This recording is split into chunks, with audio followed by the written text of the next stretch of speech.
Ndërkohë për të diskutuar për atë që po ndodh në kampin e djathtë, për frymën e zotit Saliani që po shkakton dhe lëvizjet apo trazirat e vogla që po shkakton në kampin e djathtë, në këtë moment e kam në studio Ardiani Suvin, pedagog dhe ish koordinator kombëtar i Partisë Demokratike. Faleminderit që jeni me ne. Tani, ka zhvillime në kampin e djathtë, je pjesë e kësaj rrymë, të kam ndjekur me Saliani në këto takime, në fakt që nuk janë modeste, duhet theksuar që ka një mbështetje të gjerë, por interesi më i madh është zhvillimet e ditës së sotme në kampin e djathtë. Në pak minuta nis mbledhja e Këshillit Kombëtar. A mendon se do të ketë lëvizje apo tensione ditën e sotme dhe pastaj mund të zhvillojmë gjerë bisedën sa i takon gjithë lëvizjes së zotit Saliani? Po, ca mendoj që do ketë tensione. Është një keq kuptim madh, në fakt, sepse ky është një frymëzim i ri, është një alternativë brenda PD-s. Unë e thash edhe dje në Elbasan, nuk është PD kundër PD-s, po janë një zhvillim për të rritur kapacitetet e lirisë, demokracisë, brenda mendimit, brenda asaj që edhe vetë Ervini e cilësoi të fitores, sepse kam përshtypjen që Partia Demokratike sot është një stagnacion, nuk mund të jesh vetëm thjesht një parti në opozitë e cila denoncon, po duhet të jesh një parti që të kesh një alternativë shumë qartë fituese.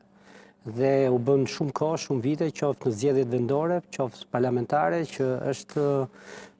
sa vjen më shumë në paket dobësohet, mendimi brenda saj është shumë i kufizuar, pa dyshim që nuk po frymëzon më edhe antarësinë, që është buka apo bazamenti i kësaj partie historike, dhe kjo duhet marrë si pjesë e dialogut, nuk duhet marrë si pjesë që janë disa armiq të cilët po përpiqen të kontribojnë të mbajnë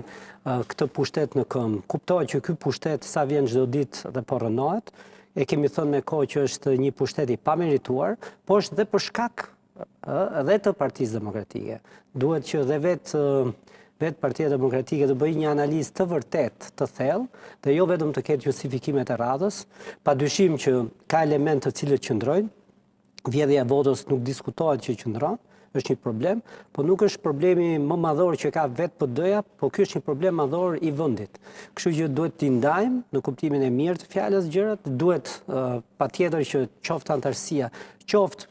shoqëria shqiptare të ketë një botë kuptim të ri të një partie demokratike bashkëkohore, pra jo të një partie demokratike e cila hes nëpërmjet një konservatorizmi, domethënë të konsumuar, apo një liberalizmi të deformuar, kështu që unë mendoj që atë që thash dhe dje, duhet të ecim tek parimet e një kapitalizmi social, të cilët patjetër të gjithë këto takime pak nga pak formosojnë ide, frym, edhe i gjenerojnë, si thua, është një qëndrim të ri akoma më afër sfidave që na takojnë përballë Europës dhe përballë sfidave mbar botërore. Profesor, se ngjasa që të shpallën një armiq të padëshiruar në fakt të kampin e djathtë në një kohë që këto lëvizje,